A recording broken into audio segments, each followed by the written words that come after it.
What up, y'all? This is your boy, Mr. Downtown Ray Mel, and you're listening to the Entertainment Report for Friday, June 27, 2014, delivering some of the major stories going on in the world of entertainment and beyond. You can follow the show on Facebook and Twitter, facebook.com/The Entertainment Report with Ray Mel, that's RAYMELO, and on Twitter at The Enter Report. Actor Shia LaBeouf is facing criminal charges in New York after being very disruptive smoking and appeared to be intoxicated, according to the NYPD. Shia LaBeouf was escorted out of Runabout's production of Cabaret at Studio 54 in New York during the show's intermission on Thursday night. The 28-year-old actor was being disruptive during the first act of the performance and smoking in the theater, the Wrap has confirmed. Police escorted him from the building during intermission in handcuffs.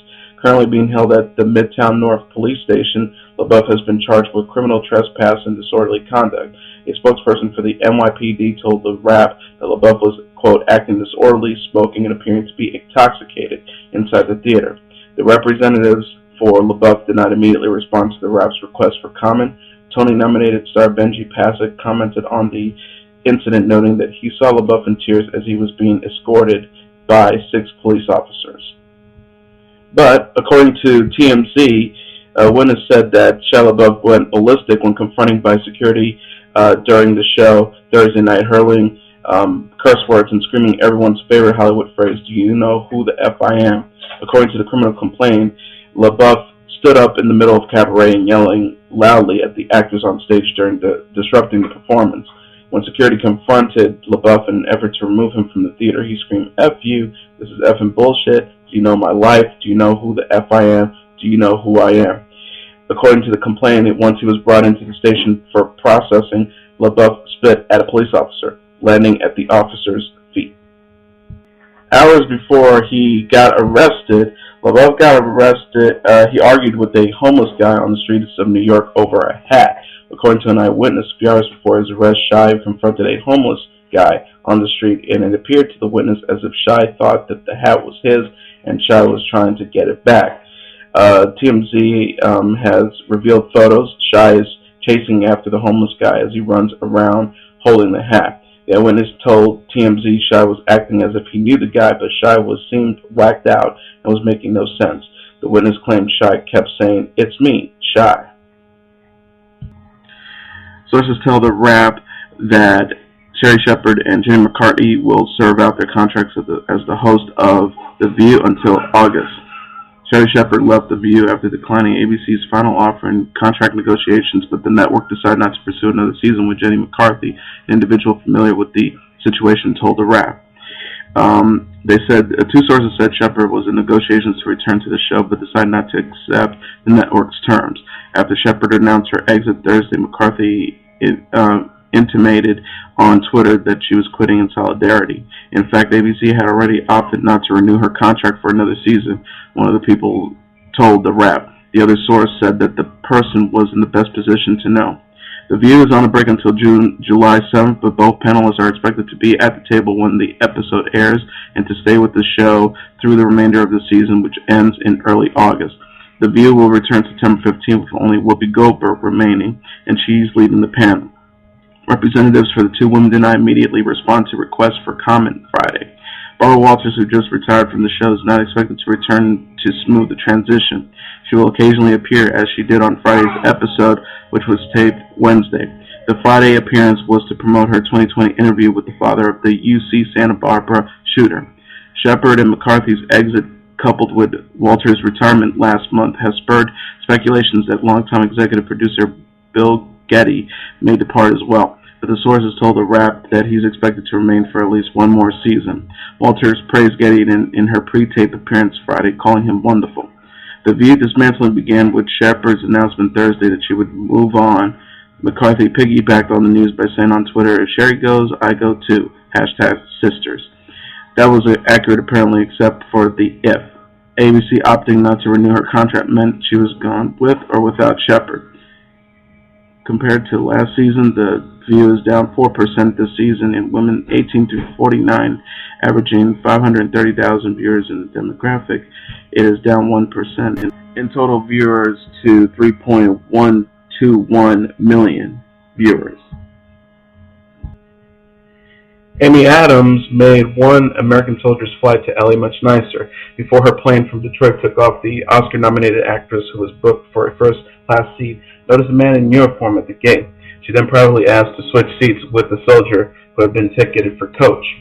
Um, Fellow passenger Jameel Hill, co-host of ESPN2 Numbers Never Lie, told ABC News, "I noticed Miss Adams was in first class, and as I was getting seated, I saw the flight attendant guide the soldier to Miss Adams' seat. She was no longer in it, but it was pretty clear that she'd given up her seat to him. I was incredibly impressed, and I'm not even sure if the soldier knew who gave him that seat. I guess he will now know." After the switch was made, Adams, 39, met with the soldier briefly and privately by the cockpit. Hill added, "The actress whose father was in the U.S. military then went back to her new seat in coach." Hill added, "Miss Adams did it so quietly and quickly that it speaks to her character, and somebody in coach just got a hell of a seatmate." Family Guy co-creator and comedian Seth MacFarlane will contribute up to $1 million towards LeVar Burton's Reading Rainbow Kickstarter campaign. Exactly how much the Family Guy creator spends will depend on what other people pledge. MacFarlane has agreed to match whatever comes in after the $4 million mark. Reading Rainbow has brought in over $4,119,000 so far, and Burton is hoping to reach a stretch goal of $5 million. If that happens, MacFarlane will kick in the full million and bring the campaign's grand total of $6 million. Burton says this would bring Reading Rainbow to 5,000 additional classrooms on top of 7,500 plus classrooms that will receive free subscriptions if the stretch goal is met. He said in a recent update on Kickstarter, "With his help, we can make an even bigger difference for an entire generation of kids." MacFarlane's offer runs until the campaign's July 2nd conclusion. After its decade-long run on PBS, Burton's plan is to bring Reading Rainbow to the Rev as a powerful, modern learning tool available to teachers everywhere. That's guaranteed to happen since the campaign has already crossed its original $1 million goal. But more money opened the door to even more possibilities. Burton says passing $5 million will allow the creation of Reading Rainbow apps for smartphones, tablets, video game consoles, and self-top boxes. Burton brought the beloved children's series back as an iPad app 2 years ago, a move that inspired him to aim even higher and launched a Kickstarter effort. USA's loss to Germany is ESPN's second highest rated World Cup match ever. Thursday's face-off between the United States and Germany, which saw the U.S. lose 1-0, was the second highest rated World Cup match ever on ESPN, behind U.S. versus Portugal, tied on June 22nd.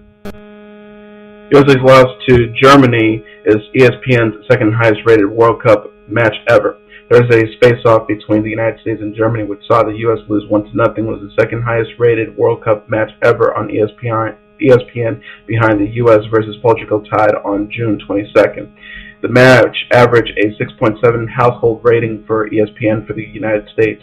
In total viewers, the match averaged 10.8 million total viewers, making it the third most watched World Cup match ever on ESPN. On the streaming front, Thursday's match set a record for Watch ESPN, which experienced technical difficulties at the start of the match. Watch ESPN's coverage of the match amassed 3.2 million unique users with 143 million live minutes viewed. The live stream surge accounted for a 10% lift for ESPN's English language TV audience, according to ESPN. And in a related story, political analyst Ann Coulter blasts World Cup fans as essentially unpatriotic and anti-soccer column. She says, "I promise you no American whose great-grandfather was born here is watching soccer.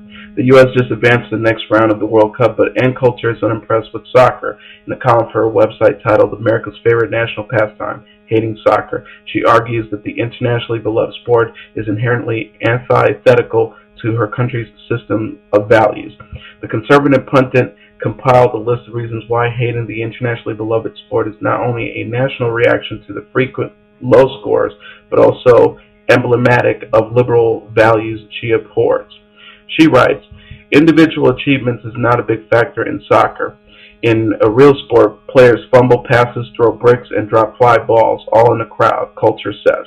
She also remarked, "In soccer, the blame is dispersed and almost no one scores anyways. There are no heroes, no losers, no accountability, and no child's fragile self-esteem is bruised. There are reasons perpetually alarmed women are called soccer moms, not football moms. Coulter faced heavy scrutiny after mocking First Lady Michelle Obama's heartfelt Twitter plea to hashtag bring back our girls from Nigeria. But that didn't stop her from going after another on the left's leading lady in her anti-soccer column. Coulter also states, I resent the force-fed aspect of soccer. The same people trying to push soccer on Americans are the ones demanding that we love HBO's girls, light rail Beyonce and Hillary Clinton.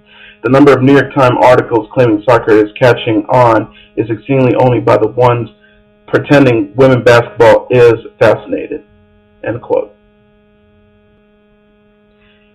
Katie Cleary, the Deal or No Deal model whose husband committed suicide Sunday, was so thirsty for fame she schemed to become a cast member on Real Housewives of Beverly Hills, a move that helped drive her husband to financial ruin, sources close to the couple tells TMZ. One sources say Kay was in demand with hubby Andrew Stern, imploring him to help her penetrate the walls of Hollywood celebrity. Her big plan was to join the Real Housewives of Beverly Hills, and she executed it by latching on to Taylor Armstrong, once a star on the show, and her husband, Russell. TMZ was told Katie dragged Andrew to dinners, parties, and other events where the housewives hung, but her plan didn't work. Instead, her play created big problems because Andrew got involved in Russell's investments and lost a bundle of money. Andrew hit rock bottom financially, and TMZ was told that contributed to his downward spiral that ended Sunday when he shot himself in the head at a firing range. And one other eerie note, Russell and his business partner, Alan Sharon, both committed suicide. TMZ is reporting that BET is gunning to air a Chris Brown reality show, and they've already held focus groups to find out if viewers will flock to their sets or stay away. Multiple sources familiar with the situation tells TMZ BET has made it clear to several production companies the network would absolutely air a Chris Brown reality series chronicling his life after jail.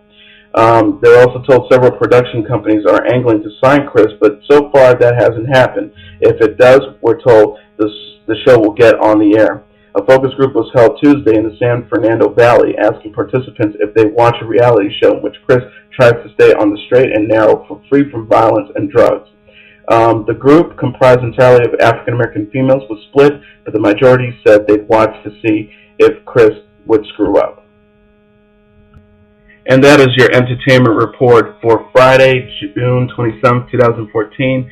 I'm your host, Mr. Downtown Ray Mello. I'll be back on Monday delivering some of the major stories going on in the world of entertainment and beyond. You can follow the show on Facebook and Twitter, facebook.com/The Entertainment Report with Ray Mello. That's RayMelo, and on Twitter @The Enter Report. Have a great weekend, everybody. I'll see you Monday. Bye.